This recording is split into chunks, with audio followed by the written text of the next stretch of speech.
Hi hello welcome to our channel. మన భారతదేశంలో సనాతన ధర్మంలో దేవాలయానికి ఉన్నంత ప్రాధాన్యత ఇంకా దేనికి లేదు. దేవాలయానికి వెళ్ళినప్పుడు ముందుగా మనం ధ్వజస్తంభానికి మొక్కుతాం. ఆ ధ్వజస్తంభానికి నమస్కారం చేసుకున్న తర్వాతనే మనం దేవాలయంలోకి వెళ్ళి అక్కడ ఉన్న దేవతామూర్తులను దర్శించుకుంటాం. ఎందుకు అనేది ఎప్పుడైనా మీరు ఆలోచించారా?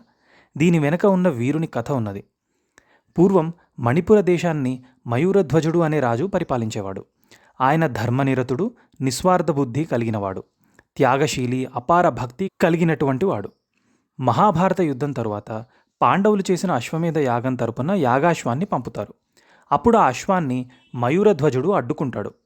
భీముడు, అర్జునుడు, నకుల సహదేవులు ఎవరు కూడా ఆయనని ఓడించలేకపోతారు. అంతటా శ్రీకృష్ణుడు ఒక వృద్ధ బ్రాహ్మణుని రూపంలో మయూరధ్వజుని వద్దకు వస్తాడు.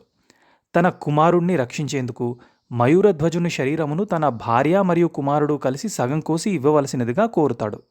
అంతటా మయూరధ్వజుడు తన భార్య, కొడుకుతో తన శరీరమును సగభాగం కోయించి ఇస్తాడు. దానితో శ్రీకృష్ణుడు ఎంతో సంతోషంతో తన నిజస్వరూపాన్ని చూపించి ఆశీర్వదిస్తాడు. నీ పుణ్యశీలతకు గుర్తుగా ప్రతి దేవాలయం ముందు నీ పేరుతో ధ్వజస్తంభం ప్రతిష్ఠించబడుతుంది.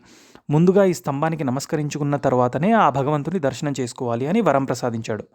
అప్పటి నుంచి భక్తులు ధ్వజస్తంభానికి ప్రదక్షిణ చేసి నమస్కరించుకున్న తర్వాతనే దేవాలయంలోని భగవంతుణ్ణి దర్శించుకోవడం ఆనవాయితీగా మారింది. అంతేకాకుండా ఈ స్తంభాన్ని ఎత్తుగా లోహంతో అంటే రాగి లేదా ఇత్తడితో తయారు చేస్తారు. ఈ స్తంభం దేవాలయం యొక్క పాజిటివ్ ఎనర్జీని గ్రహించి చుట్టుపక్కల ఉన్న ప్రదేశాలకు వ్యాపింపజేస్తుంది. అంటే ఇది ఒక లైట్నింగ్ కండక్టర్గా కూడా పనిచేస్తుంది. అంతేకాదు, మెరుపుల వల్ల వచ్చే విద్యుత్తును గ్రహించి భూమి లోపలికి పంపుతుంది. దానివలన ఇది ఆలయాన్ని, భక్తులను కూడా రక్షిస్తూ ఉంటుంది. ఇది ఆధ్యాత్మికంగానే కాకుండా సైంటిఫిక్గా కూడా మనల్ని కాపాడుతుంది. మా ఈ వీడియో మీకు నచ్చినట్టయితే లైక్ చేసి, షేర్ చేసి, సబ్స్క్రైబ్ చేయండి. Thank you.